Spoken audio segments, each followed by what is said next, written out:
Oke, selamat pagi teman-teman, selamat pagi Bapak. Assalamualaikum warahmatullahi wabarakatuh. Di sini, saya bersama kelompok kami akan mempresentasikan mengenai materi tentang model utang.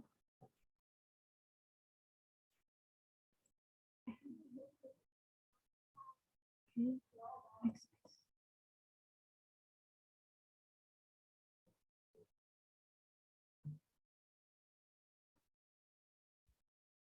Sebelumnya, Nes. Nah, di kelompok 9 ini ada 3 kelompok yang background-nya yang sama itu ya, virtual background-nya sama. Yaitu yang pertama ada dari absen 6, yaitu Delviana Ratih Wulandari. Halo Delvi. Terus dari absen 13 dari Igusti Ngurah Ganestra atau Ganes dari absen 13, dan saya sendiri di sini yaitu Purnul Barhuriausa dari absen 22. Oke, di modul utang ini kita akan membahas beberapa pokok bahasan nih. Next. Nah, ada 6 pokok bahasan yang akan kita bahas di sini.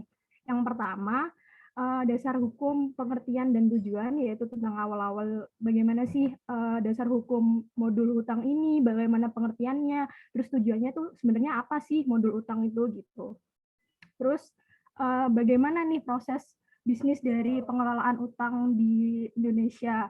Lalu ada juga input, proses, dan outputnya. Dan bagaimana gambaran tentang sistem aplikasi yang digunakan dalam pengelolaan utang, serta keterkaitan sama resiko dan pengendalian.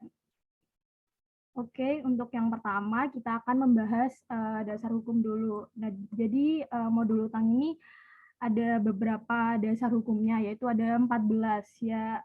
Yang pertama jelas lah ya, tentang UU nomor 17 tahun 2003. Pasti di beberapa modul lain juga pasti dasar hukumnya memakai UU nomor 17 tahun 2003 tentang keuangan negara. Lalu ada juga nih nomor 1 tahun 2004 tentang perbenaran negara, undang-undang tentang pemeriksaan pengelolaan dan tanggung jawab keuangan negara, hingga di KMK nomor 884 tahun 2017 tentang strategi pengelolaan utang negara tahun 2018 hingga tahun 2021.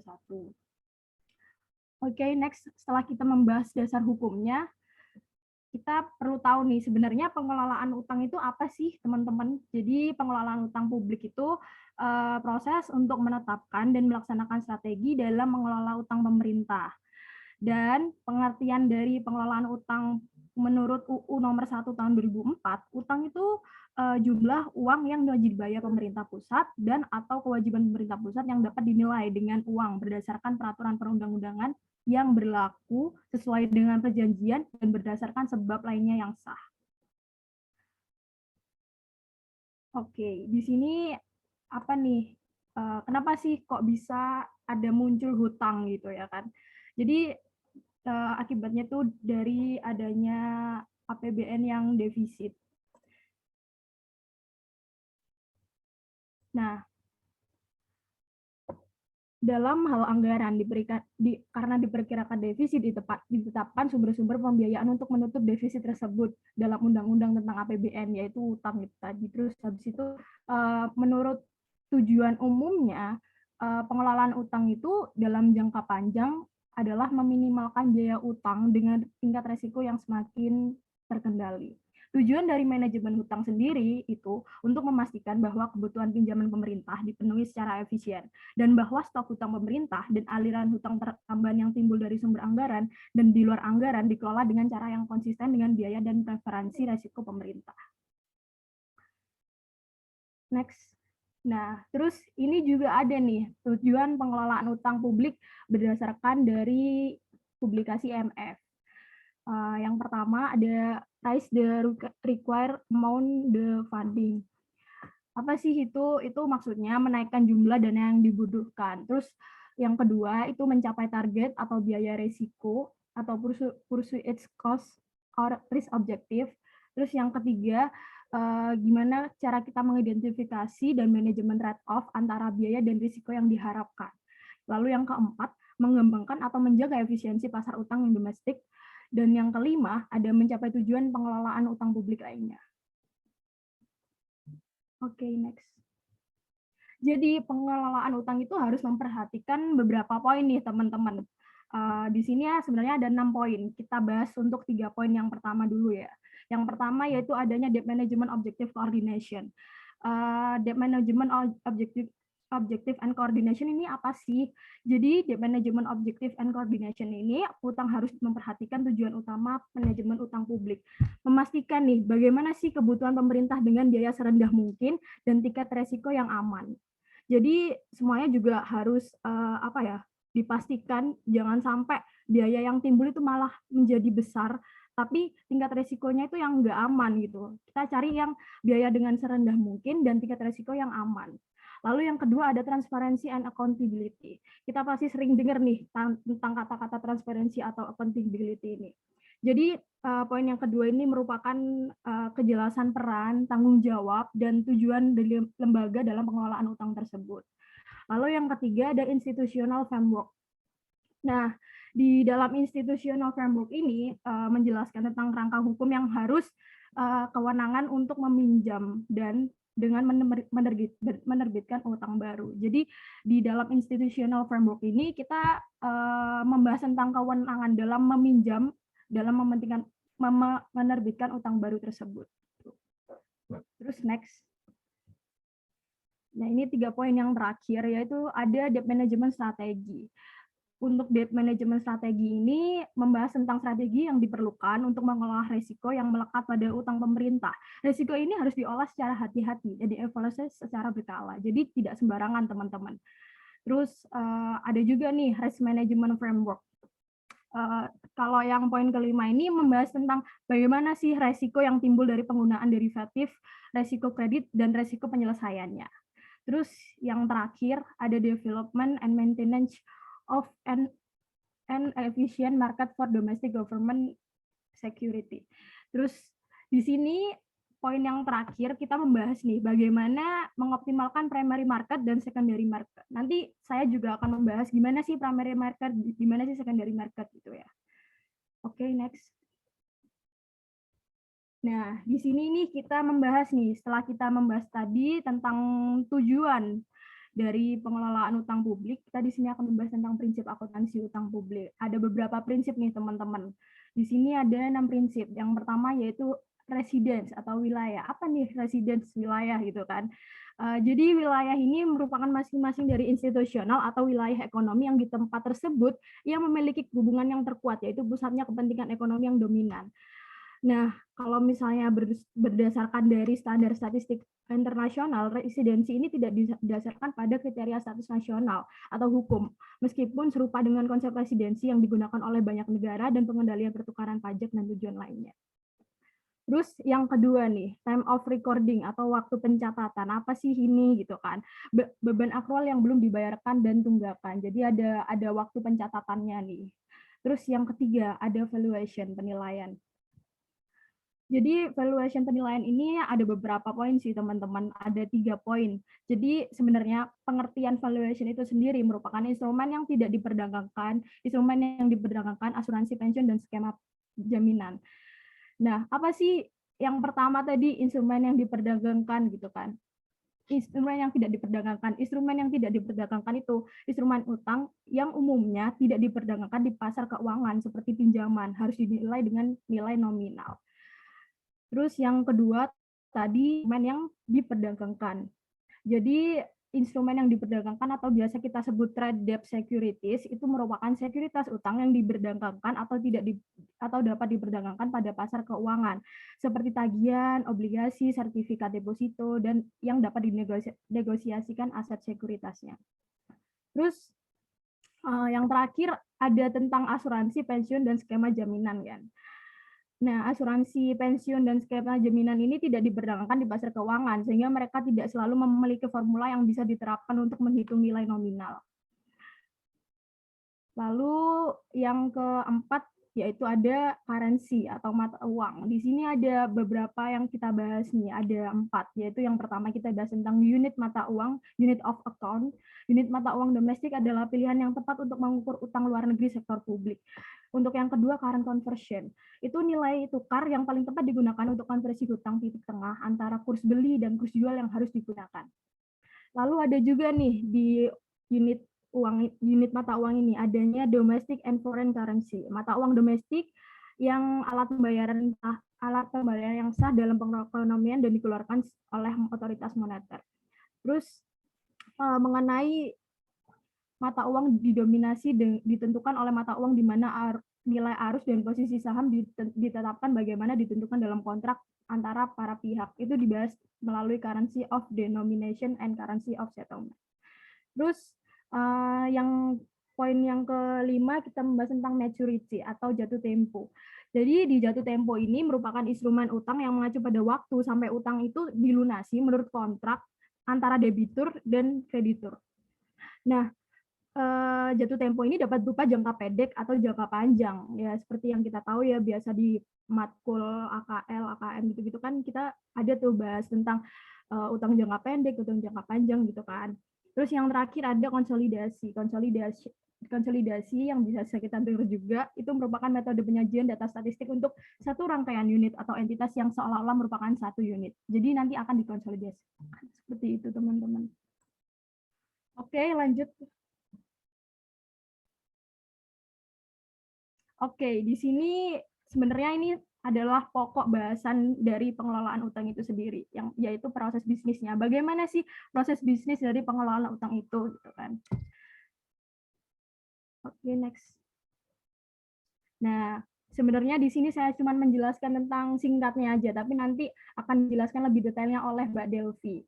Jadi proses bisnis utang di Indonesia itu yang pertama ya adanya pengadaan. Prosesnya diawali dengan pengadaan.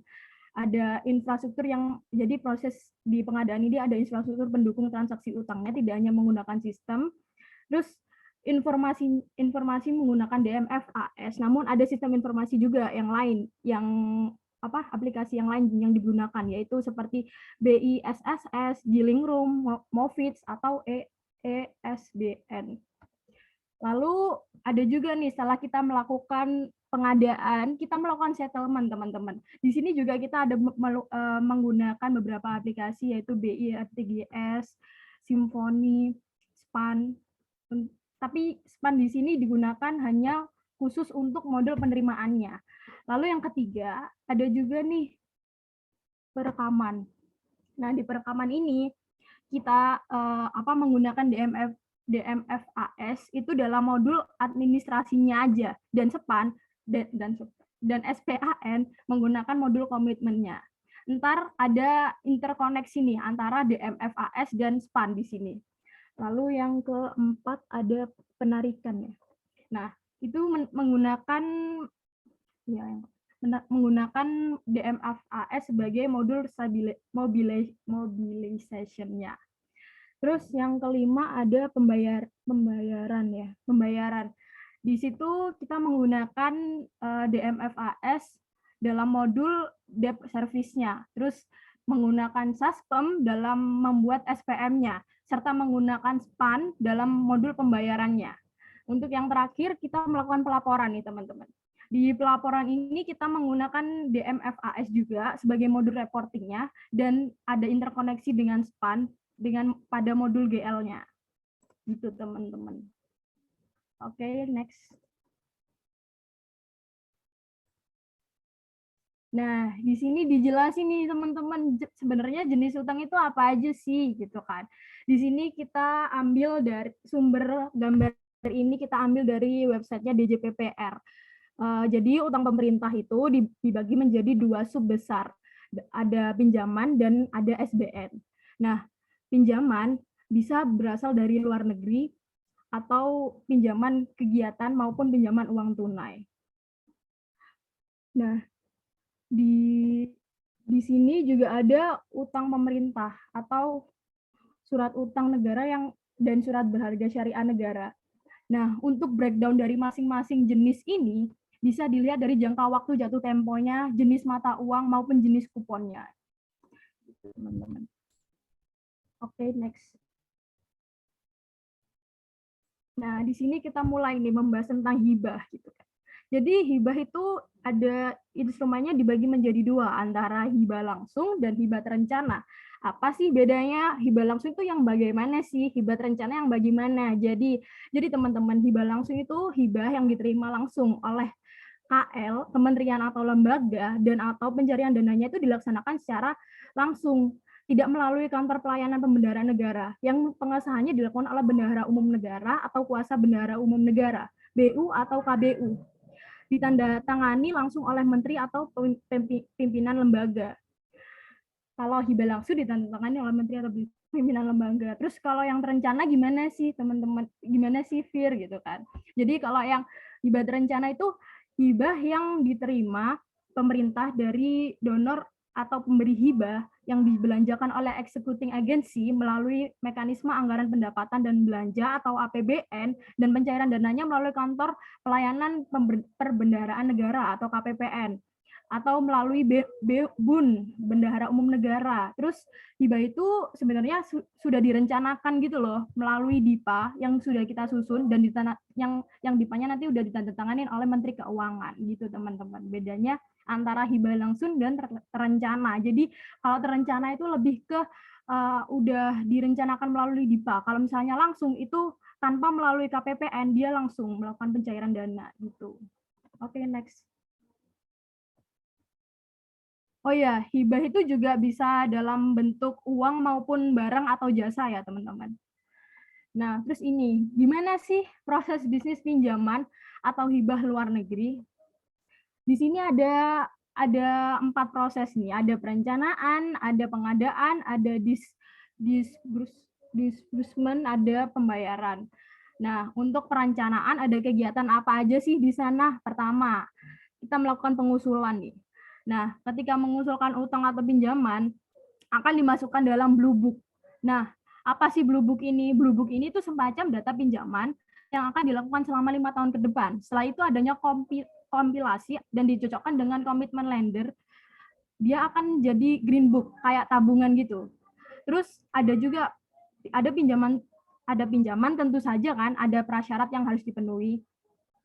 Nah, ketika kita sudah masuk ke daftar kegiatan, itu kriteria sudah disampaikan oleh lender, kita nggak langsung nih menerima ini. Kita harus ada tentang, di sini ada negosiasi, pengusulan negosiasi. Jadi kita nggak langsung menerima, tapi kita ada proses juga negosiasi tertentu. Ketika sudah, tapi setelah adanya negosiasi itu kan pasti ada nih mencapai titik temunya. Nah, baru di situ kita akan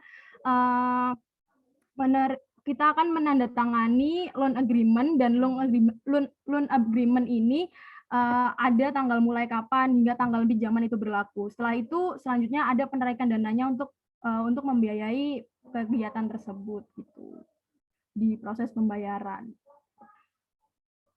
Nah, setelah closing date atau closing account itulah saat kita membayar bunga dan utang untuk DMFAS itu sendiri.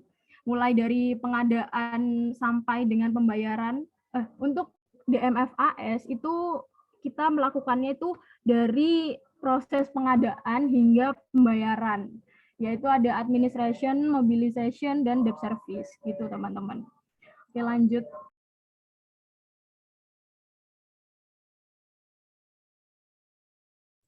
Nah, di sini ada mekanisme penarikan dana PHLN. Nah, di sini ada 5 mekanisme ini teman-teman. Aku bakal bahas dulu yang dari transfer ke RKUN.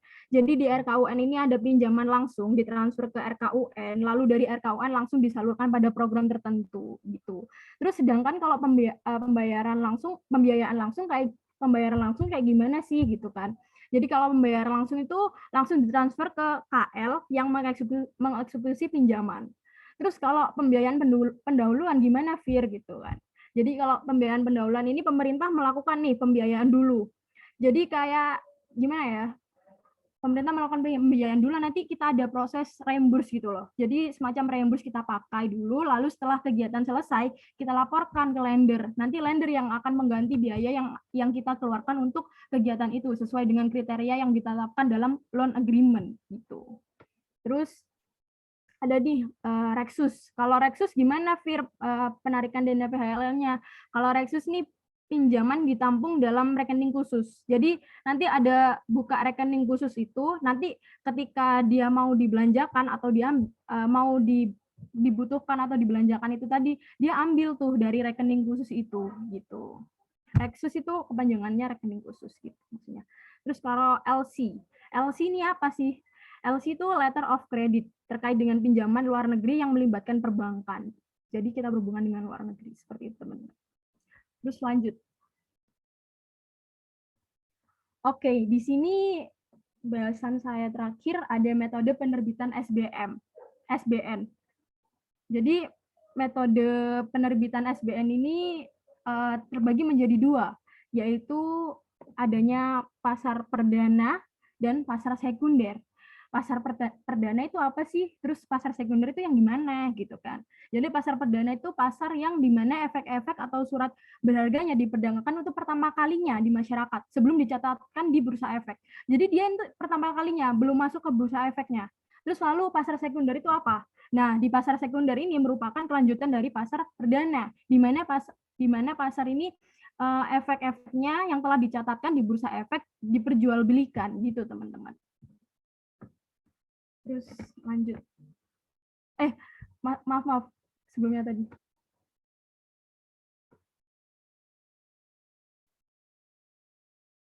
Sebelumnya nah gitu. Nah, terus enggak, next. Nah, terus kan dibagi tuh menjadi private placement dan apa tuh namanya? Dan book building di non lelang. Nah, di lelang itu ada contoh-contohnya, ada SPN on fixed rate, on VR soon, SPNS gitu-gitu. Terus kalau yang non lelang dibagi menjadi dua kan, ada private placement sama ada book building. Nah, private placement itu ada dibagi menjadi dua lagi kan, sukuk dana haji Indonesia, SDHI, penempatan dana haji, dana abadi umat, terus ada surat perbendaharaan negara atau SPN gitu kan. Terus habis itu book building ada ORI, ada SUN, ada falas gitu. Ada sukuk negara atau retail, terus ada SBSN gitu. Terus kalau misalnya tentang pengertiannya nih, sebenarnya apa sih book building private placement sama book building itu gitu. Kalau private placement itu penambahan modal emiten melalui penerbitan saham baru non HMETD. HMETD itu apa sih? HMETD itu hak memesan efek terlebih dahulu gitu. Terus kalau book building itu apa gitu? Kalau book building itu penawaran awal nih teman-teman, harga saham perdana yang masih berupa rentang harga. Minat investor ini menjadi dasar penentuan nanti harga penawaran perdana yang digunakan oleh emiten dan underwriter. Jadi nanti semakin tinggi minatnya terhadap suatu saham ya harga sahamnya juga akan lebih tinggi ya, seperti materi demand and supply gitu teman-teman. Oke, mungkin itu aja penjelasan dari saya teman-teman. Mungkin bisa dilanjutkan ke teman saya yaitu Gusti Ngurah Ganes. Silakan Ganes.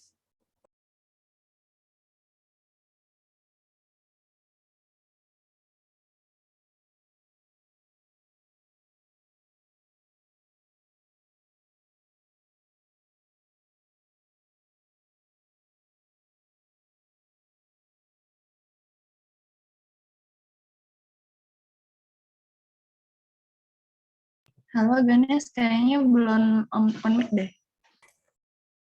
Oh ya, lupa. Maaf.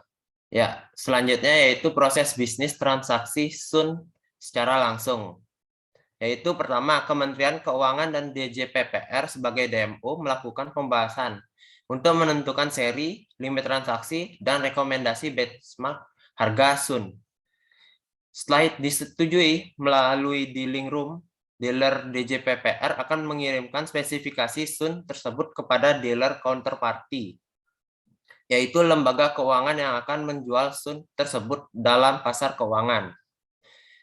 Berikutnya yang ketiga yaitu dealer counterparty melihat penawaran dan meneliti spesifikasi SUN, serta melakukan penilaian terkait kekayaan penjualan. Misalnya, membandingkan suku bunga yang ditawarkan, kemudian kemudian menginformasikan kepada dealer DJPPR. Keempat, yaitu dealer counterparty yang menyetujui pembelian SUN akan mencetak dan mengirimkan dealing tiket kepada dealer DJPPR. Berikutnya yang kelima, yaitu dealer DJPPR menyiapkan dokumen hasil transaksi dan melakukan rekap SUN yang berhasil terjual. Dealer DJPPR kemudian akan mengirimkannya ke Kementerian Keuangan DJPPR untuk proses penetapan. Berikutnya yang keenam, yaitu Kementerian Keuangan mengumumkan hasil transaksi dan mengesahkan dokumen hasil transaksi. Berikutnya yang ketujuh, yaitu dokumen hasil transaksi tersebut akan dikirimkan kepada dealer counterparty dan diregister ke dalam sistem Bank Indonesia. Yang kedelapan, yaitu pemindahan dana dan settlement dilakukan oleh Bank Indonesia melalui sistem BISSSS dan BIRTGS setelah mendapat konfirmasi dokumen hasil transaksi. Yang kesembilan, yaitu transaksi dalam sistem BISSSS dan BIRTGS tersebut kemudian direkam oleh aplikasi DEMFAS.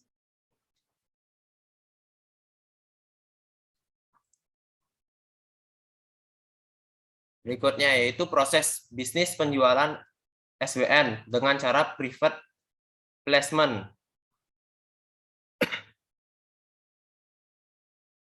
Yaitu pertama, calon investor akan mengajukan penawaran pembelian SBN kepada Kementerian Keuangan melalui DJPPR.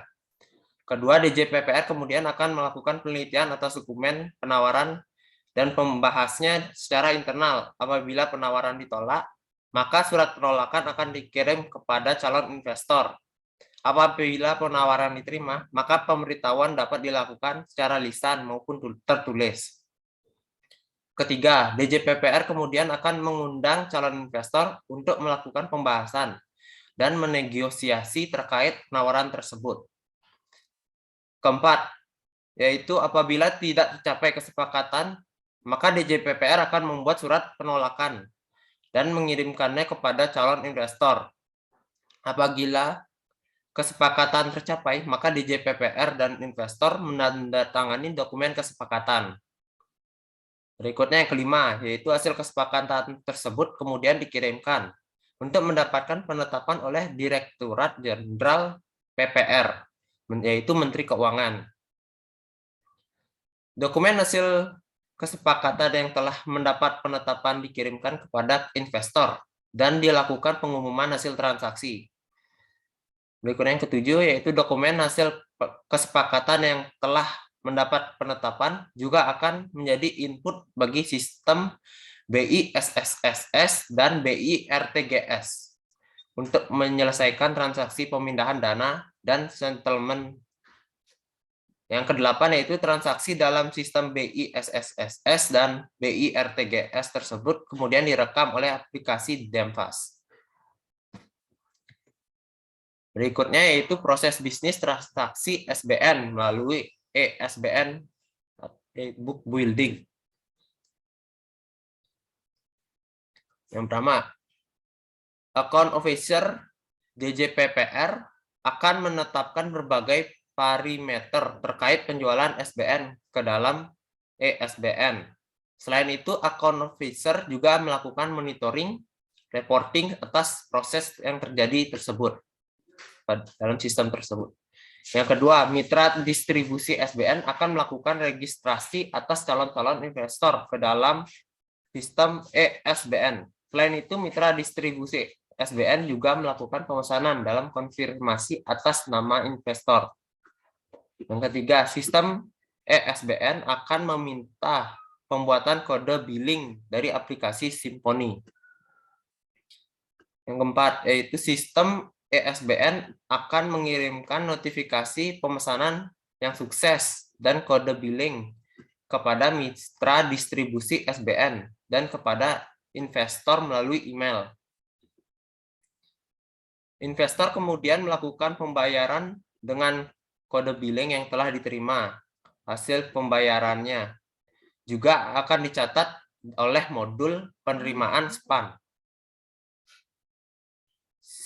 Berikutnya, sistem ESBN akan melakukan konfirmasi status pembayaran melalui Simponi dan mengirimkan data-data penetapan kepada Bank Indonesia dan Denpas.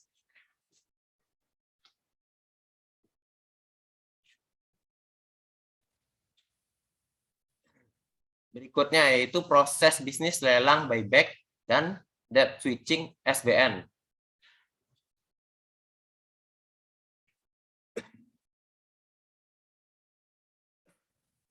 Yaitu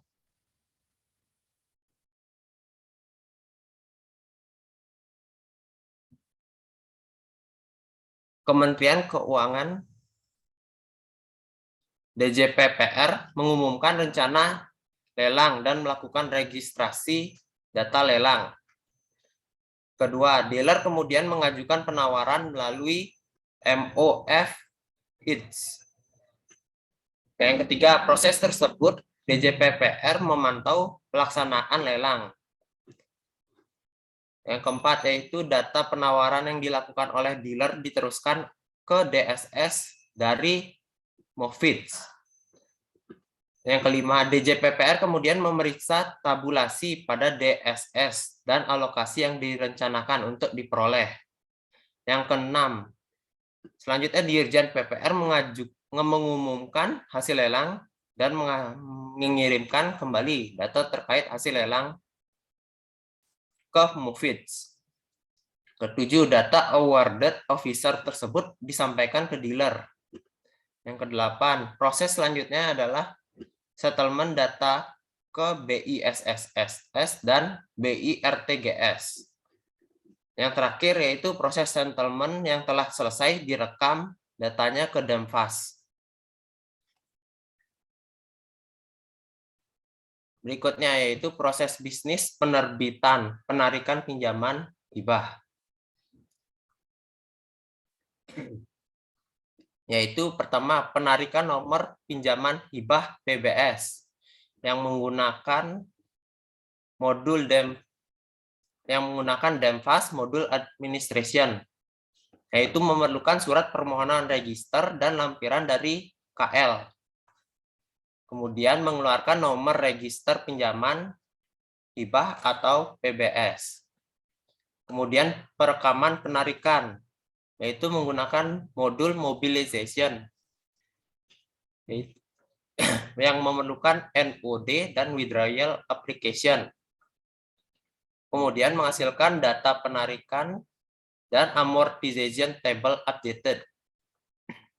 Kemudian yaitu penerbitan SP3 dan SP4H, yaitu memerlukan amortization table updated dan nilai kurs tengah SPAN untuk Rexus dan pembiayaan pendahuluan. Kemudian penyampaian SP4H ke KPPN KPH, yaitu memerlukan modul SPAN, yaitu modul komitmen dan modul pembayaran, memerlukan SP4H dan lampirannya, sehingga menghasilkan SPM Rexus, khusus Rexus dan COA. Kemudian yang terakhir pelaporan, yaitu menggunakan modul GL dan menggunakan modul di Denpas, yaitu modul report. Nah,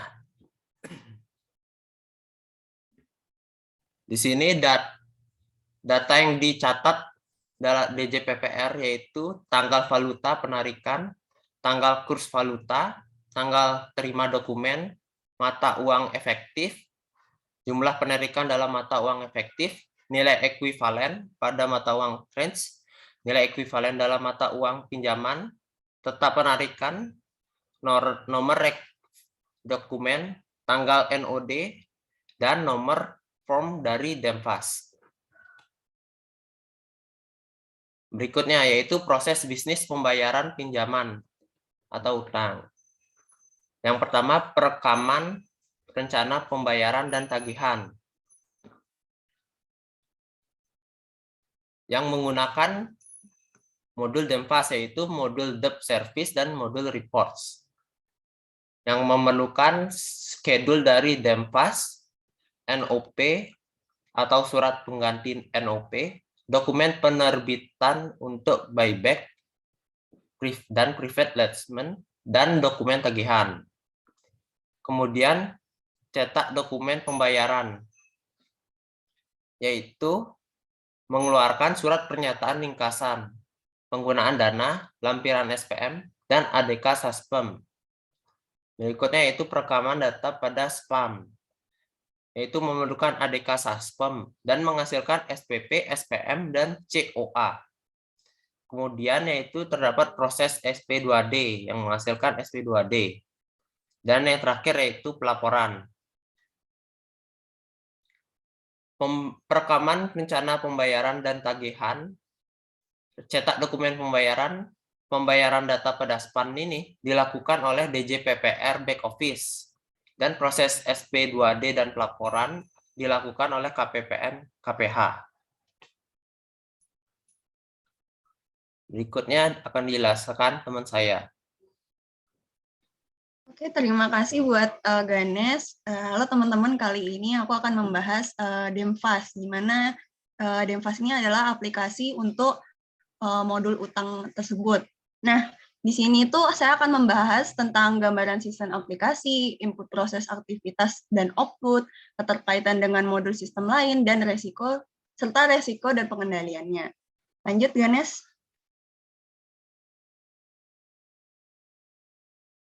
Oke, kita untuk mengenal DEMFAS ini kita harus tahu dulu ya, DEMFAS itu apa. Nah, DEMFAS ini adalah sistem pengolahan utang berbasis komputer yang dikembangkan oleh United Nations Conference on Trade Development atau UNCTAD, yang digunakan untuk menjalankan tugas operasional, memenuhi kebutuhan analis dan statistik atas pengolahan utang dan perencanaan keuangan eksternal.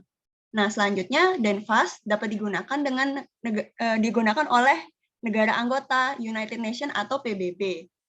Dan pada bagian Kementerian Keuangan, Debt Management Office, Bank Sentral atau institusi yang terlibat dalam pengelolaan utang termasuk pemerintah daerah dan Departemen Audit.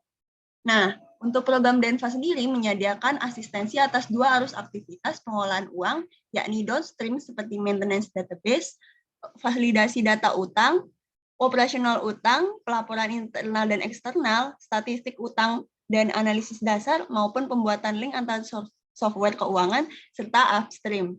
Misalnya, analisis sustainability dari utang yang disediakan oleh World Bank dan IMF. Next, Ganes. Nah, ternyata di DEMFAS ini di Indonesia sendiri itu sudah mengalami berbagai reformasi ya, dari tahun 1980 sampai 2015. Nah, untuk yang pertama kali di 1980 itu DEMFAS-nya masih versi pertama dengan menggunakan COBOL programming. Nah, selanjutnya terdapat perubahan menuju ke versi 2.0 di tahun 1985 dan kemudian terus berkembang sampai 1989 dengan versi 4.0. Nah, di sini apa sih perbedaannya, perkembangannya? Ya, ini terjadi perbaikan atau kerusakan yang terjadi selama penggunaan aplikasi tersebut. Kemudian muncul lagi ada versi 5.0 sampai 5.5 pada tahun 1995 sampai 2005. Nah, di sini perkembangannya bagaimana? Yang pertama, pada 5.0 itu masih menggunakan aplikasi pendukung. Nah, kemudian terus berkembang dan beralih ke database Oracle. Nah, yang terakhir yang digunakan sampai sekarang itu adalah versi 6 sampai 6.1. Itu mulai berkembang dari 2010 sampai 2015. Nah, di sini perbedaannya ada di model web server based app application. Next, Ganes. Nah, di sini ada subsistem dalam DEMFAS. Jadi, DEMFAS ini ada 2 subsistem. Yang pertama, DEMFAS UNTAD. Ya, ini aplikasi utama atau core system untuk mengadministrasikan dana pinjaman, hibah berharga, surat berharga negara, dan penjaminan pemerintah. Nah, selanjutnya ada DEMFAS Interface.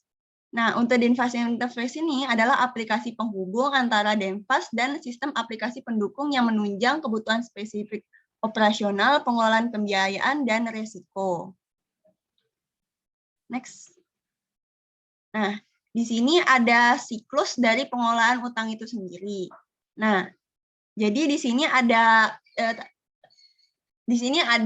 berapa nih? 6 proses. Yang pertama, negosiasi signature of agreement atau penandatanganan negosiasi, kemudian kontrak information and loan term, itu maksudnya pencatatan kontrak, informasi dan loan term, mendokumentasikan kontrak tersebut, kemudian real drawing, ya ini penarikan dana, kemudian payment principal and interest, ini membayar pokok utang dan bunganya.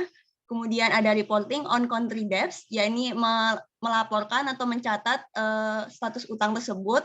Kemudian yang terakhir ada debt strategy atau analyze di situ. Jadi untuk negosiasi dan contract information ini masuk dalam menu administration. Kemudian untuk penarikan dana ini masuk dalam menu mobilize, dan pembayaran bunga dan interest ini masuk ke dalam menu debt service seperti itu. Next, Ganes. Nah, di sini ada fungsi-fungsi pengelolaan utang. Di sini bisa dilihat ada 5 ya teman-teman, yakni fungsi recording atau administration process. Yang kedua ada proses operating atau mobilize and debt service process, itu masuk di 2 menu itu. Kemudian ada controlling and monitoring. Yang keempat adalah reporting. Yang terakhir ada analytical. Next, Ganes.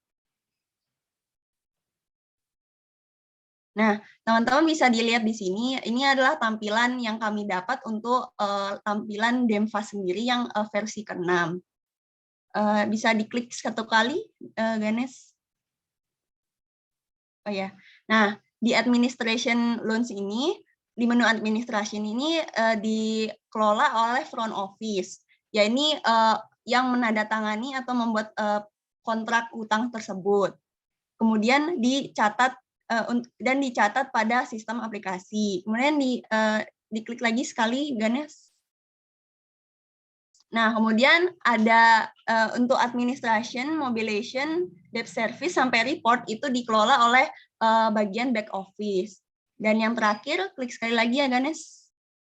Nah, yang terakhir ada analisis yang akan dikelola oleh bagian middle office, seperti itu. Next, Ganes. Oke, nah di DEMFAS sendiri tadi sudah disebutkan kan fungsi-fungsinya ada 4. Nah, yang pertama untuk recording function itu pada menu administration, DEMFAS sendiri dapat mendukung pencatatan data terkait pembiayaan yang bersumber dari loans atau pinjaman, bonds, obligasi, grants atau hibah, project atau pendanaan pinjaman proyek, yang terakhir online loans atau penerusan pinjaman. Selain itu terdapat menu untuk merekam general agreement, reorganization agreement, dan references. Nah, untuk yang selanjutnya ada operating function atau fungsi operasi. Itu terdapat pada menu mobilize. Yakni digunakan untuk merekam data disbursement dan transfers, yakni penarikan pinjaman dan pembelian obligasi yang dapat digunakan untuk menghasilkan roll forward estimate drawings. Kemudian ternyata di operation function untuk fungsi operation function ini ada menu lagi, yakni debt service. Nah, debt service ini digunakan untuk merekam data pembayaran pokok bunga termasuk komisi dan denda dalam berbagai mata uang. Kemudian fungsi-fungsi di dalamnya itu ada pembuatan schedule, pembuatan daftar jatuh tempo utang, perhitungan akumulasi denda bunga, rekaman alokasi anggaran, perekaman adjustment factor, dan pembuatan payment order, seperti itu. Next, Ganes. Nah, selanjutnya ada fungsi controlling dan monitoring function. Nah, di sini fungsinya yakni mengecek data akurasi dan data validation, error check, dan echo check. Nah, untuk fungsi monitoring sendiri pada Demfast itu ada pembuatan laporan ya teman-teman. Ada laporan pembayaran yang jatuh tempo di bulan depan, ada laporan pinjaman yang dipilih sesuai parameter yang ditetapkan, yakni sektor ekonomi, tipe kreditur, tipe pembayaran, dan lain-lain. Yang untuk mengontrol ceiling atas outstanding debt. Kemudian ada fungsi identifikasi pinjaman yang terlambat dan menghitung denda secara otomatis. Jadi semua laporan ini sudah tersaji dalam aplikasi ini secara lengkap gitu teman-teman. Nah selanjutnya yang terakhir untuk reporting function pada menu report, Demfast ini dapat menghasilkan 3 jenis laporan berdasarkan penggunanya, yakni internal report, external report, dan control report. Nah kalau berdasarkan kategorinya, Demfast dapat menghasilkan 3 laporan juga, yakni predefined report without parameter, yang kedua predefined report with parameter, yang ketiga user defined report. Seperti itu. Untuk lebih jelasnya nanti ada di slide berikut. Oke. Nah, di sini ada daftar dari input data, kemudian dokumen sumber, dan keterangannya untuk masing-masing general information yang akan dimasukkan kepada dalam aplikasi Demfast itu sendiri, teman-teman. Jadi ada instrumen ID, name atau nama, creditor reference, order reference, terus long name, maturity, status, sign, efektif limit, dan efektif untuk tanggal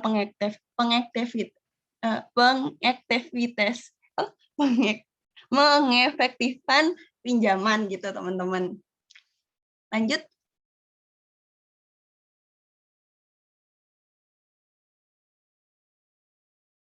Oke, nah di sini salah satu tampilan untuk drawing on loans ya teman-teman di fitur mobilization seperti ini.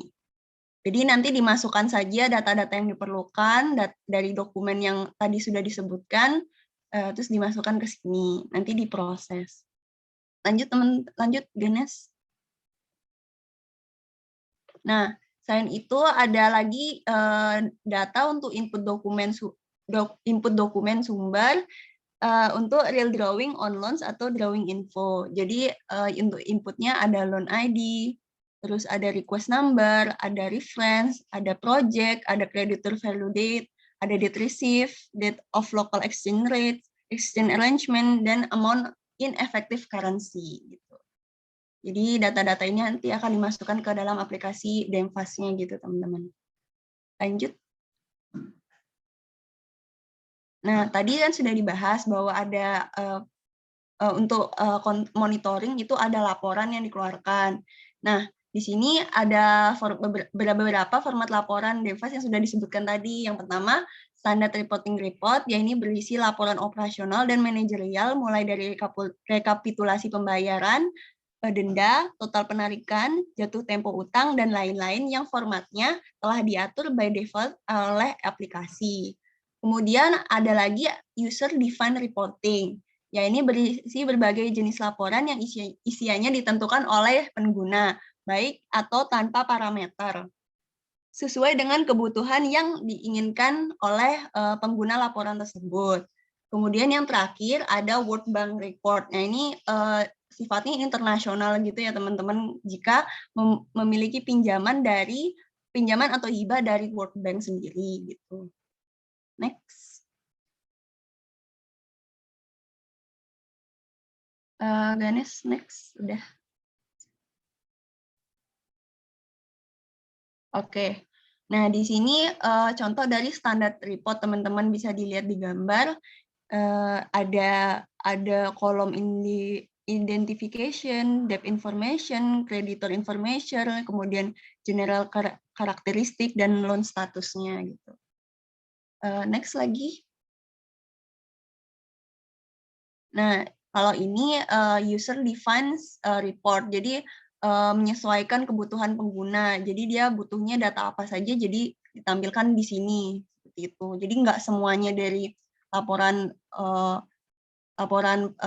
laba rugi, balance sheet seperti itu. Hanya bagian pinjaman dan SBN-nya saja. Next.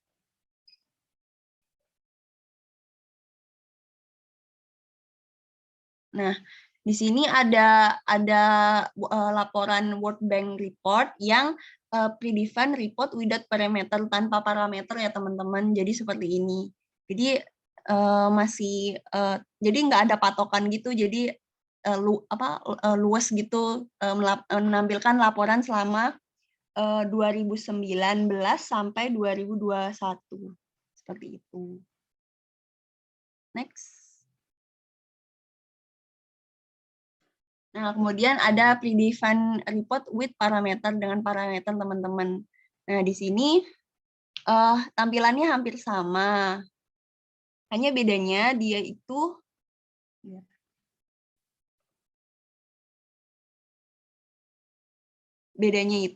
dia tuh ada parameternya teman-teman seperti itu. Nah, next dulu Murah. Nah, ini tadi sudah disampaikan oleh Firda, ada komponen dan instrumen utang pemerintahan pusat. Jadi untuk pinjaman itu ada PLN, PDN. PLN sendiri ada terdiri dari pinjaman kegiatan dan pinjaman program tunai. Kemudian untuk surat berharga ada SUN dan SBSN. Untuk SUN sendiri ada ON, SPN.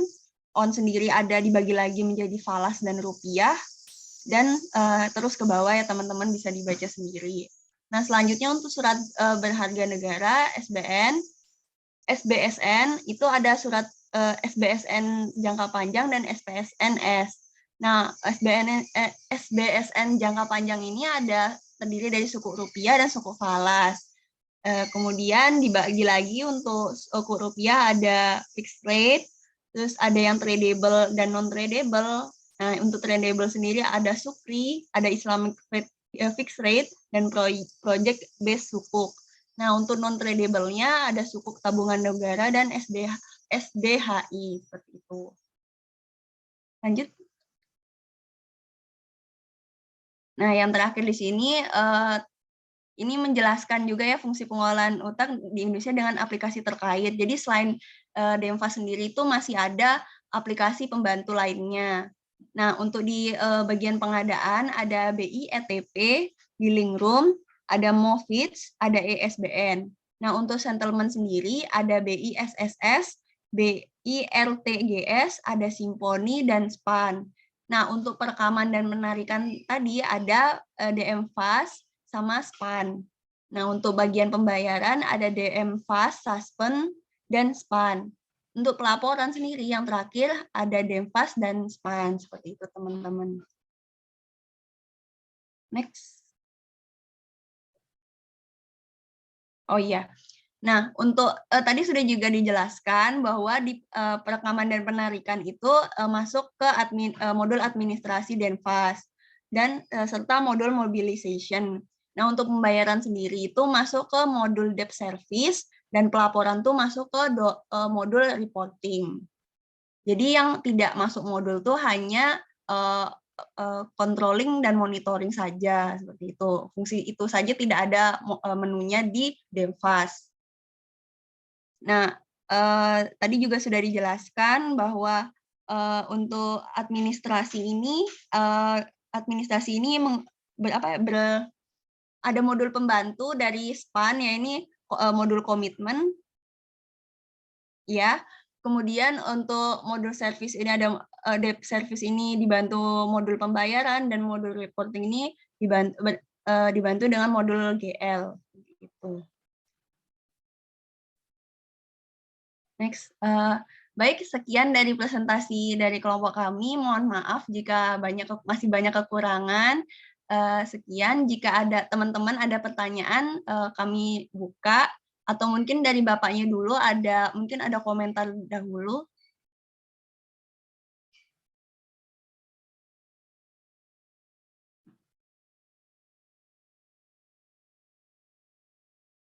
Berarti langsung pertanyaan saja ya, Pak, ya? Oh, baik, karena mungkin Bapaknya lagi sibuk. Mari kita buka sesi pertanyaan yang pertama. Nah, yang antusias nih sepertinya Akbar nih. Silahkan Akbar on mic untuk menyampaikan pertanyaannya. Langsung aja, apa Delviana pertanyaan ya? Oh iya Pak, siapa? Ya. Silakan Akbar. Izin bertanya untuk kelompok 9. Ini mau menanyakan mengenai yang metode penerbitan SBN tadi kan ada buyback dan debt switch.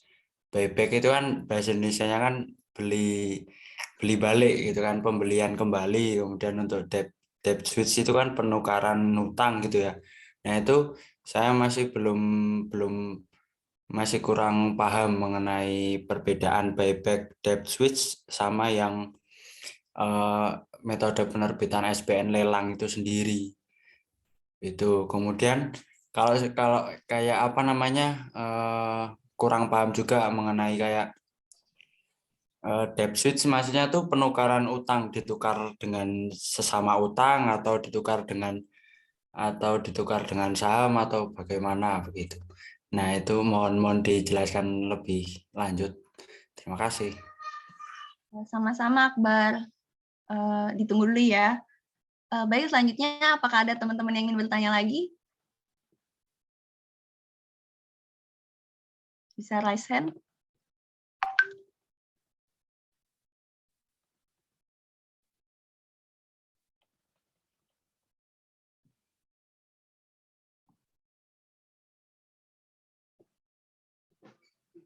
Baik, sambil menunggu teman-teman lain yang bertanya, mungkin kami butuh waktu diskusi juga ya buat pertanyaan Akbar. Terima kasih teman-teman, tunggu dulu ya. Kalau ada pertanyaan bisa langsung raise hand, nanti kami panggil. Oke.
Baik, saya akan menjawab pertanyaan Akbar. Di sini buyback dan debt switching ini adalah mekanisme pemerintahan untuk mengembangkan pasar sekunder. Buyback adalah pembelian kembali SBN yang belum jatuh tempo. Program buyback dilakukan dengan 3 tujuan, yaitu meningkatkan likuiditas pasar dengan membeli seri yang tidak likuid, stabilisasi pasar sebagai langkah untuk mengurangi volatilitas harga, dan portofolio manajemen dalam rangka mengurangi refinancing risk, serta salah satu langkah mengurangi idle cash. Dan debt switch adalah penukaran SBN dengan SBN yang lain jatuh tempo lebih panjang, atau penukaran obligasi yang telah beredar dengan obligasi jenis lain yang memiliki jangka waktu jatuh tempo dan atau kupon yang berbeda. Tujuan program debt switching adalah dalam rangka pendalaman pasar untuk meningkatkan likuiditas pasar SBN melalui penukaran obligasi yang kurang liquid dengan seri benchmark. Dalam praktiknya ini, kedua transaksi tersebut mirip karakteristiknya dengan pembayaran kembali dan pokok bunga. Baik. Gimana, Akbar? Baik-baik, sangat-sangat jelas. Terima kasih kelompok 9. Ya. Baik. Terima kasih ya. Terima kasih pertanyaan Akbar. Terima kasih juga sama Ganes untuk udah menjawab. Selanjutnya bisa lanjut ke Adi. Mungkin ada pertanyaan. Silakan. Ya, saya mau bertanya tentang tadi DJPPR tuh dalam pemerintah itu menjual surat berharga negara. Nah, terbitan ini jika dibandingkan surat berharga negara valuta asing itu yang di Indonesia menguntungkan bagi negara kita atau lebih untung SBN dalam negeri kah? Nah, begitu, terima kasih. Baik, terima kasih pertanyaannya Adi. Mohon waktu untuk kami berdiskusi dulu ya teman-teman. Baik, sambil jalan mungkin teman-teman lagi ada yang bertanya, silakan langsung resen ya.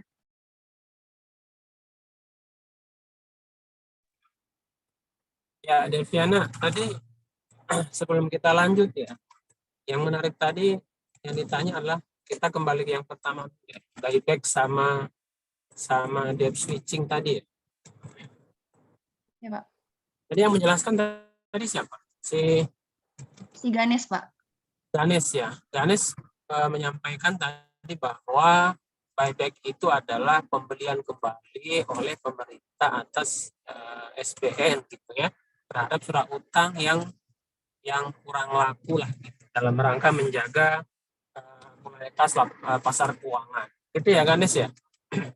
Sedangkan debt switching tadi itu kalau di pasar uang itu seringkali sebenarnya debt swap ya. Debt swap itu kayak mengganti atau men-swap itu mengganti posisi gitu ya, mengganti surat utang dengan yang lain gitu, bisa dengan piutang, bisa dengan aset. Gitu. Nah, tadi yang sampai Ganes tadi apa itu? Pemerintah melakukan debt switching itu dalam bentuk apa tadi? Maksudnya menjadi apa surat utangnya gitu? Tadi yang disampaikan Ganes. Coba diulangi lagi.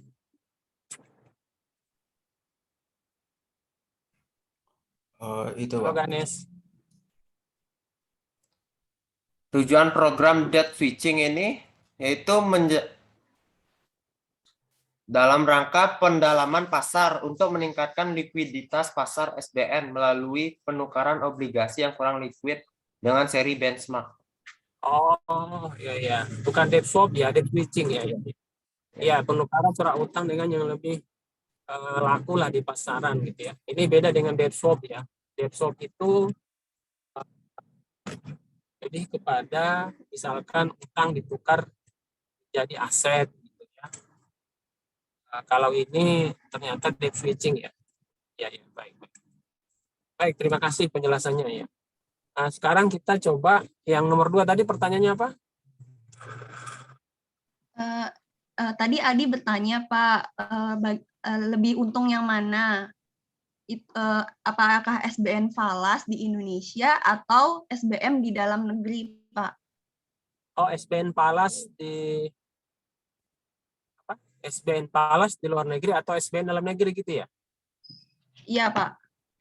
SBN falas dan SBM dalam negeri. SBN dalam negeri. Oh, ini sebenarnya pemerintah itu kan ada SBN ya, SBN rupiah gitu ya. Ketika diterbitkan kita akan terima rupiah. Ada juga SBN falas begitu. Ini dari sisi mana nih menguntungkannya? Dari segi pembeli surat utang atau dari segi pemerintah yang menerbitkan SBN-nya gitu? Negara pemerintahnya, Pak. Pemerintahnya gitu. Ini harus dicek juga gitu, karena kan komposisi antara tadi sampaikan oleh Frida, SBN falas ini yang beli siapa? Apakah residen atau non-residen gitu kan?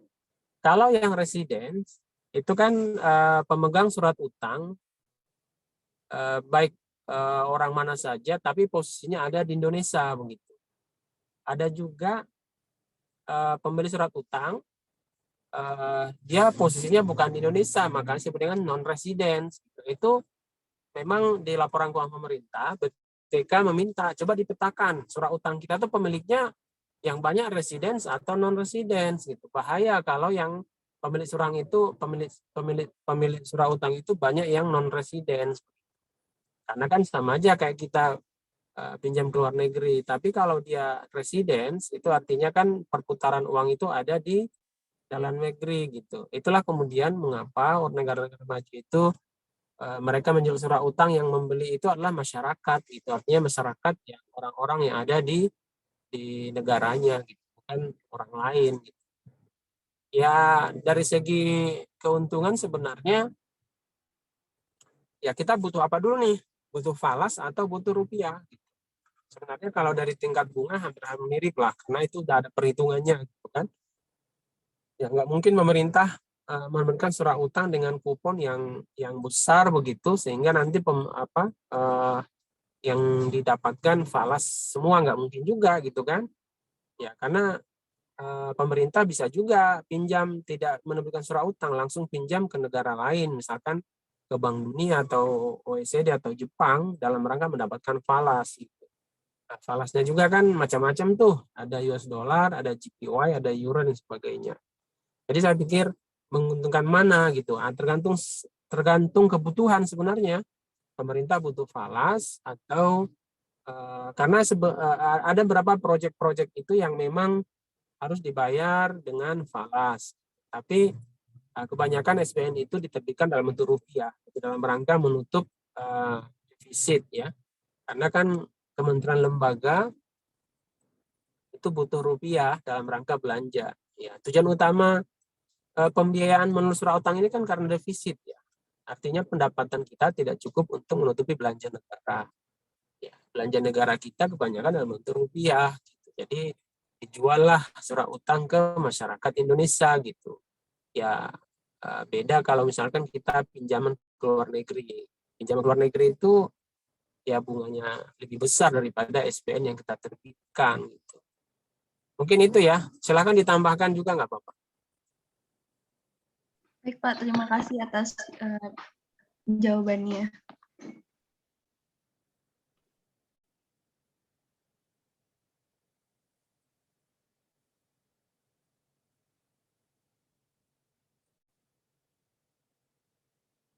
Bagaimana teman-teman? Kenapa Pak? Lanjut terus pertanyaannya. Ya Pak, ya Pak, silakan teman-teman jika ada pertanyaan lagi mohon langsung disampaikan saja.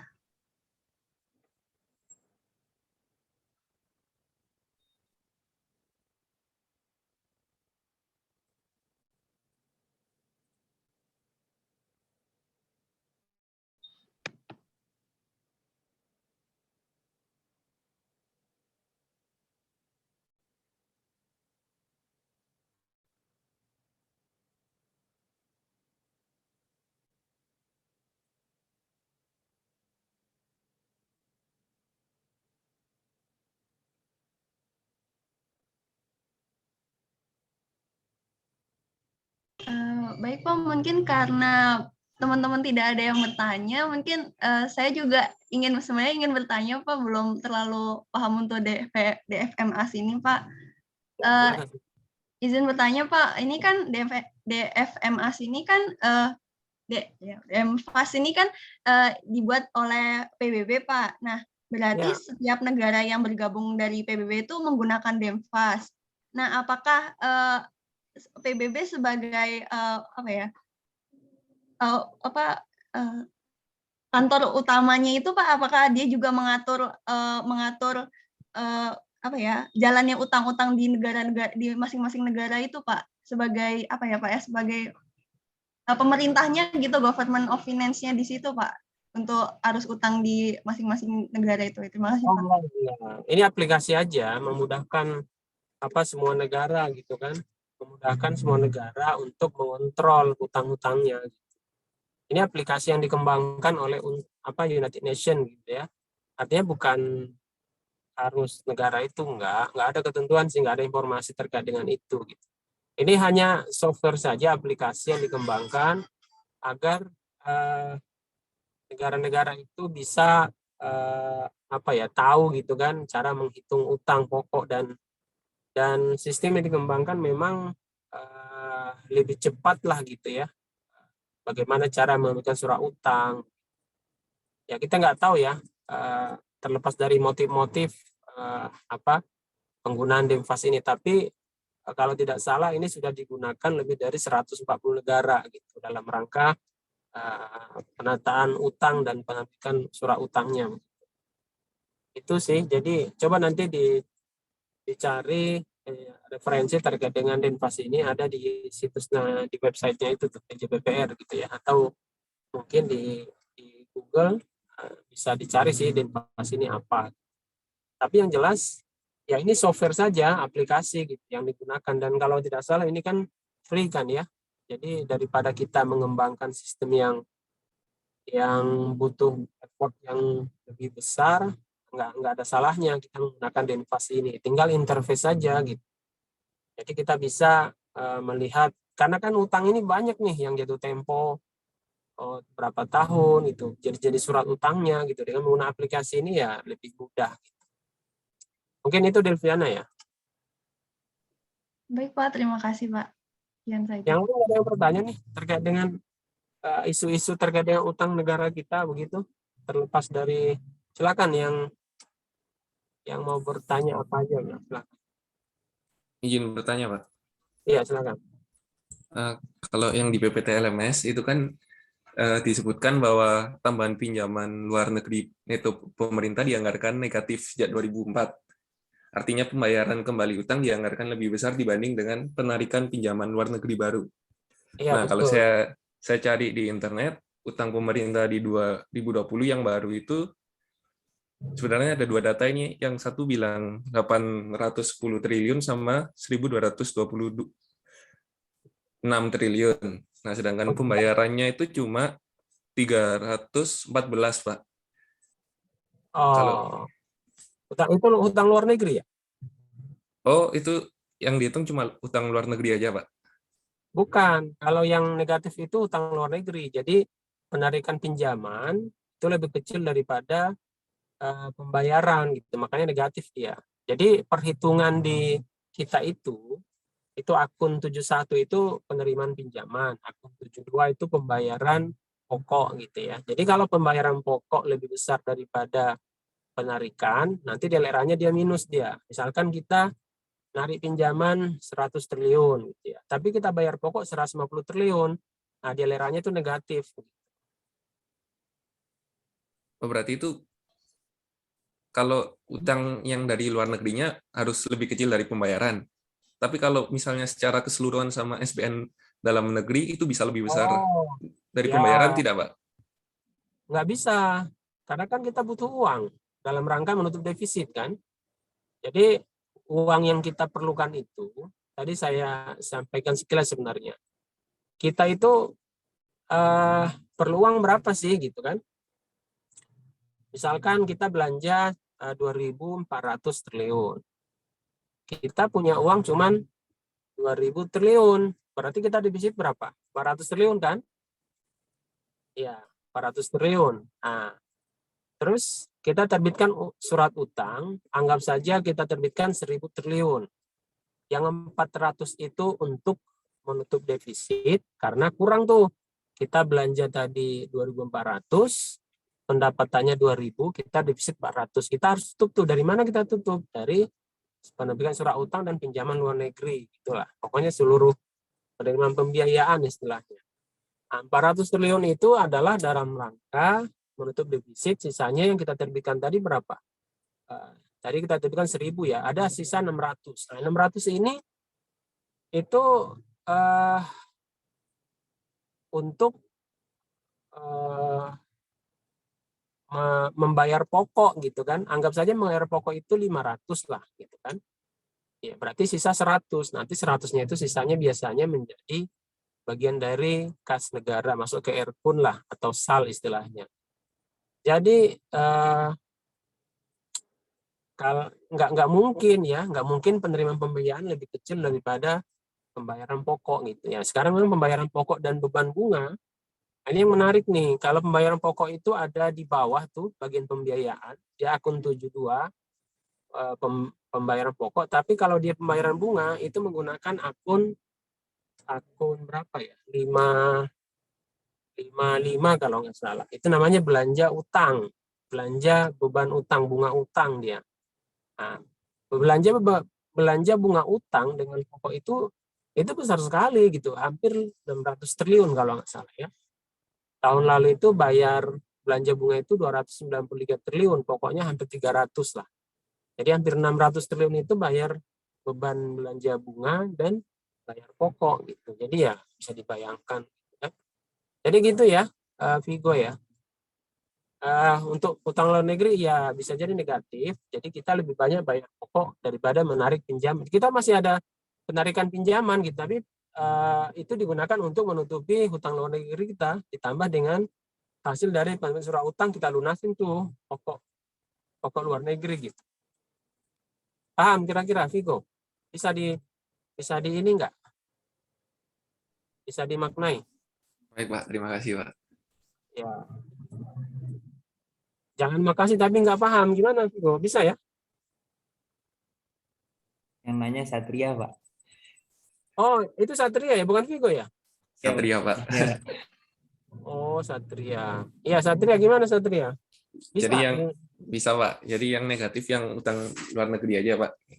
Ya, kalau SPN itu nggak mungkin negatif. Ya kan kita butuh uang kan? Negatif maksudnya pembayaran lebih besar daripada penerimaan pembiayaan. Memang agak ini ya, karena kan kita berdasarkan akun-akun tuh. Akun kalau kita pendapatan itu akun 42, PNBP 425. Kalau dia belanja akun 5 gitu kan. Nah, kalau pembiayaan dia pembayaran pokok atau ini akun 72, penerimaannya akun 71 gitu. Nanti coba dicek LRA. Mungkin itu ya. Baik Pak. Ya, baik.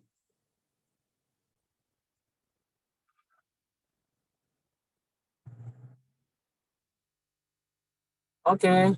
Ada lagi yang mau bertanya? Silakan. Silakan teman-teman. Tadi sebenarnya presentasinya sudah cukup bagus tuh ya. Dari Firda, kemudian tadi Ganes, kemudian tadi Delviana gitu ya. Saya pikir isu-isu terkait dengan utang ya sudah ada inilah gambaran begitu. Coba saya tanya ke kelompok ini deh. Nanti silakan yang bisa menjawab saja atau siapa saja gitu. Tadi cara pembayaran pokok sama beban tadi bagaimana? Dengan penerbitan apa tadi? Melalui Suspem ya? Coba dijelaskan siapa nih? Delviana, Firda, atau Ganes silakan. Kalau kita melunasi membayar beban bunga sama pokok, tadi prosedurnya itu melalui aplikasi gimana tadi?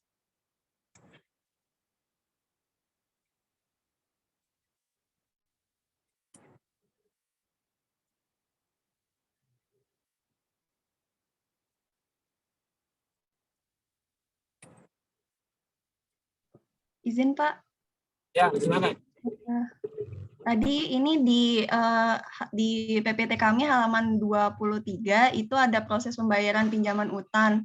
Itu masuk ke Suspem dan dibantu oleh SPAN, Pak, di modul pembayaran dan modul GL-nya, Pak. Nah, untuk Suspemnya itu dibantu modul debt service dan modul report, Pak. Modul? Ya. Service dan report. Prosedurnya kayak gimana itu ya?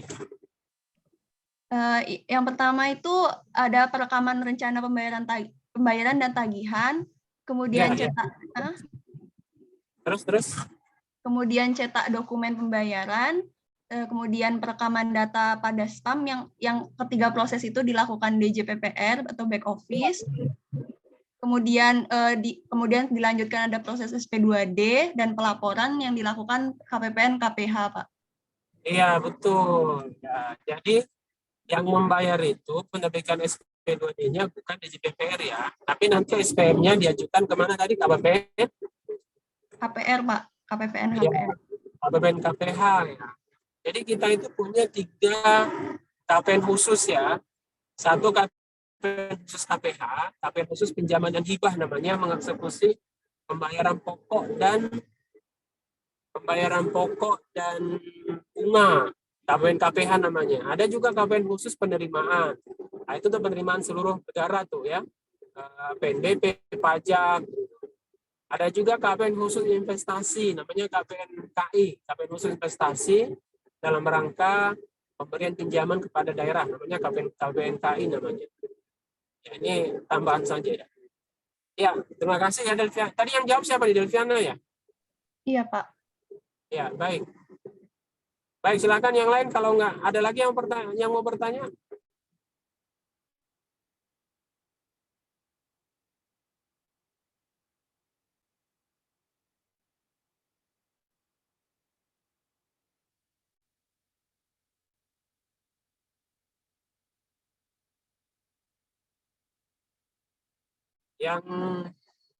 Yang jarang muncul bertanya silakan.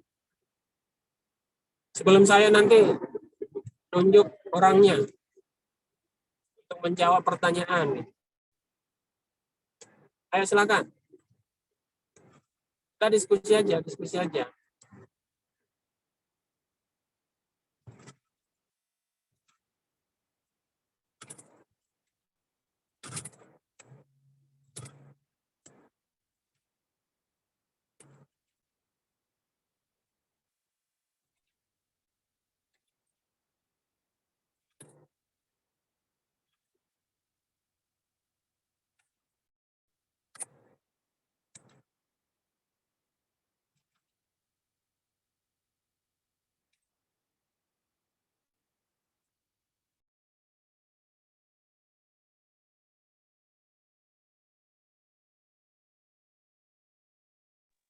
Viko, ini kita semua hadir, Viko. Hadir semua, Pak. Tadi Firda aja yang izin keluar, Pak, lomba.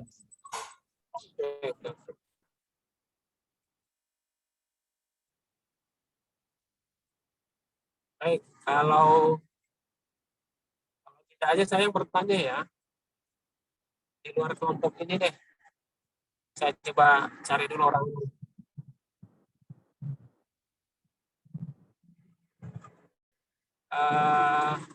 Ahmed Milza. Coba cari berapa posisi utang pemerintah per Desember 2020. Berapa kira-kira?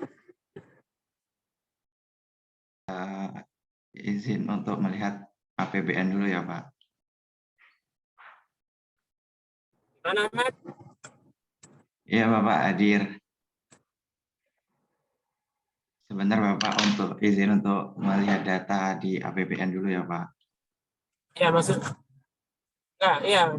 Berapa posisi utang pemerintah yang ada di LKPP? Gitu. Totalnya aja.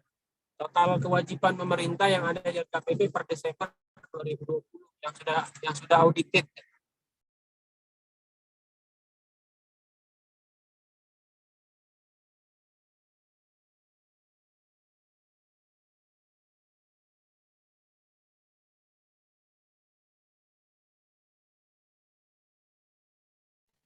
Tadi yang data per tahun berapa? Tahun 2020. Mana? Tadi per Desember 2020.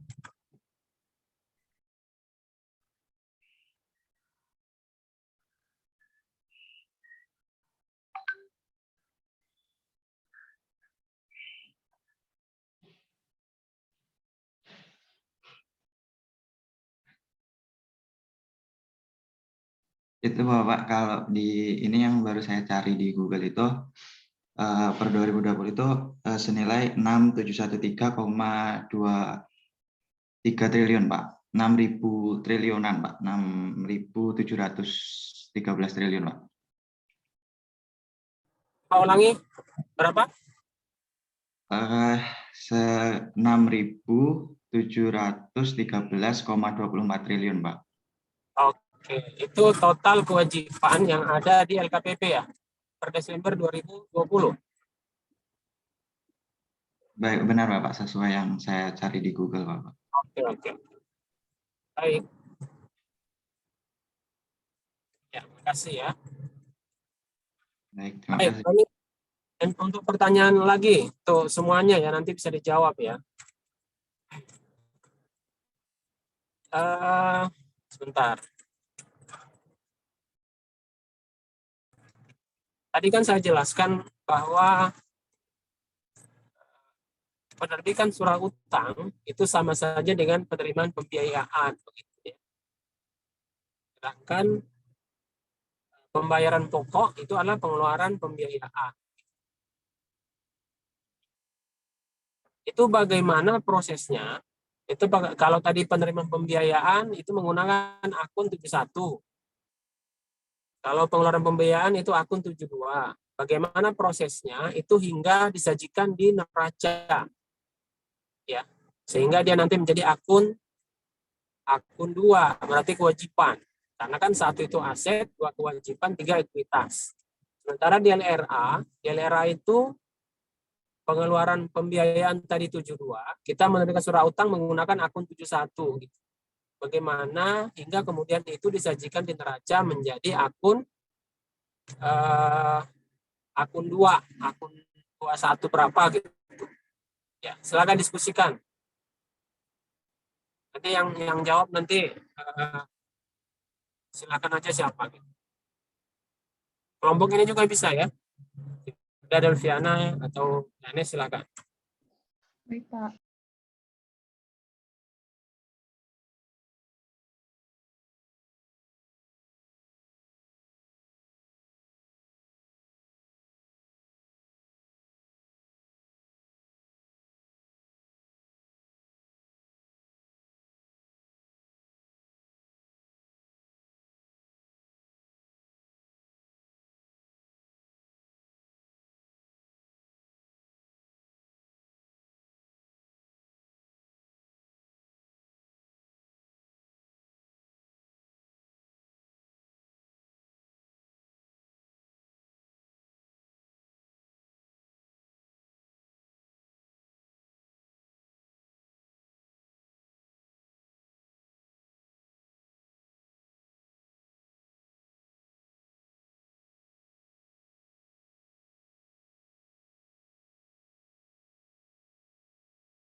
Izin bertanya, Pak, untuk mengulangi pertanyaan Bapak.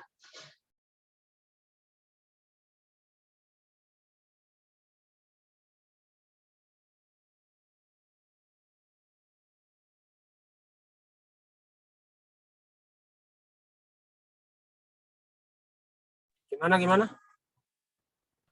Izin mengulangi pertanyaan Bapak tadi, Bapak bertanya bagaimana alur proses ketika pembayaran pokok utang itu dijadikan sebagai dikatakan juga sebagai pembiayaan atau penerimaan atas negara gitu ya, Pak ya?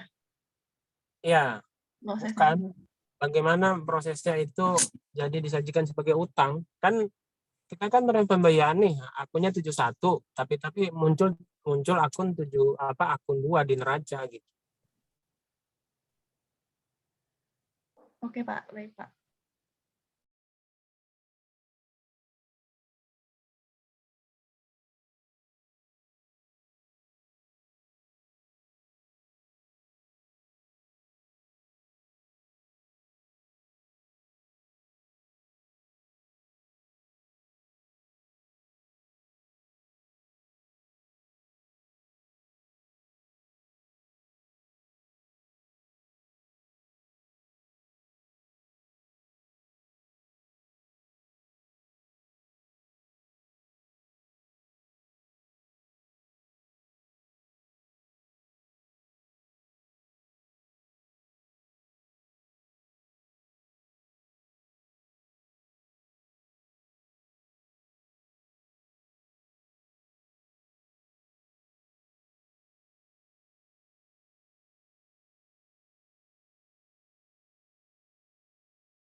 Izin mencoba menjawab, Pak.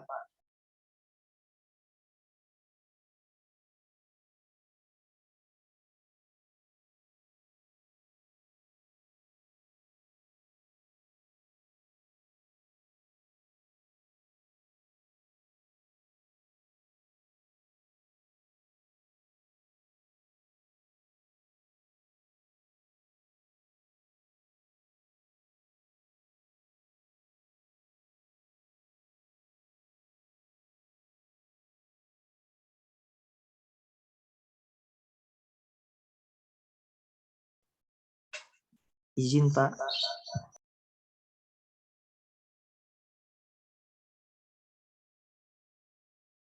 Ya, lanjut.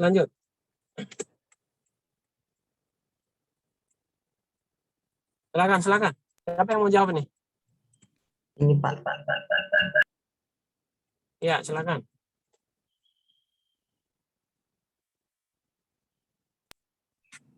Jadi saya temukan itu di sini bahwa izin share screen.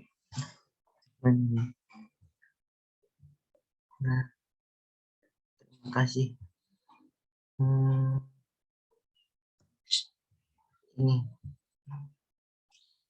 kalau di sini ada penjelasannya berapa bagian. Ini tentang pengakuan di neraca dari LRA itu tentang pengelolaan utang tuh jika ada selisih kurs atau falas itu Pak, kalau di sini munculnya transaksi pengeluaran pembiayaan di akun 72 itu dimasukkan ke dalam akun utang di 22 itu karena munculnya perlakuan pendapatan selisih kurs ini Pak. Jadinya seperti di sini juga ada jurnal-jurnal transaksi tentang pembiayaan luar negeri itu diakui ketika munculnya pembiayaan gitu Pak sebelumnya dari selisih kurs. Mohon koreksinya Pak.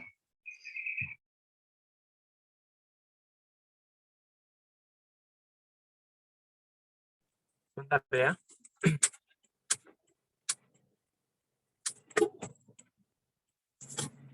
Saya parkir dulu nih.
Ya, baik. Ini saya sedikit jelasin ya sebelum kita sudahi. Terima kasih. Ini rekan-rekan semua sudah menunggu ya. Jadi ada istilahnya di kita itu subsidiary ledger account metode ya, atau setelah metode nanti dicek kita apa setelah metode itu bagaimana di span itu setelah angkanya akun 71 dapat interface dari Denfas, itu nanti akan kemudian direklas menjadi akun 2 gitu. Jadi seluruh net dari penerimaan pembiayaan dari akun 71 itu akan menjadi utang gitu. Jadi nggak ada hubungan dengan falas, revaluasi falas tadi. Kalau reval itu kan nanti dihitung pada saat akhir periode, itu kemudian kita translasi ya. Seluruh pinjaman dalam luar negeri itu akan ada namanya unrealized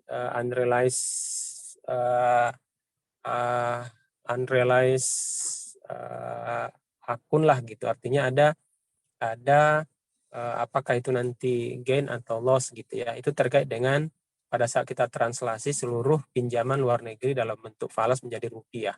Itu isunya beda gitu ya.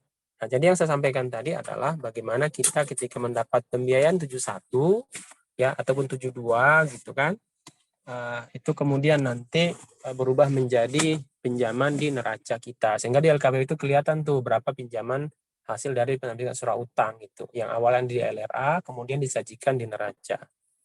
Begitu ya. Nanti kebetulan saya sudah sampai di BPK, kami mau rapat. Terima kasih atas semua jawabannya, kemudian pertanyaannya tadi. Kita akhiri dulu ya. Terima kasih, kita beri aplaus kepada kelompok 10 ya. Ya. Kita sudahi ya. Terima kasih semua. Assalamualaikum warahmatullahi wabarakatuh. Waalaikumsalam Waalaikumsalam warahmatullahi wabarakatuh. Terima kasih, Pak. Terima kasih, Pak. Pamit ya.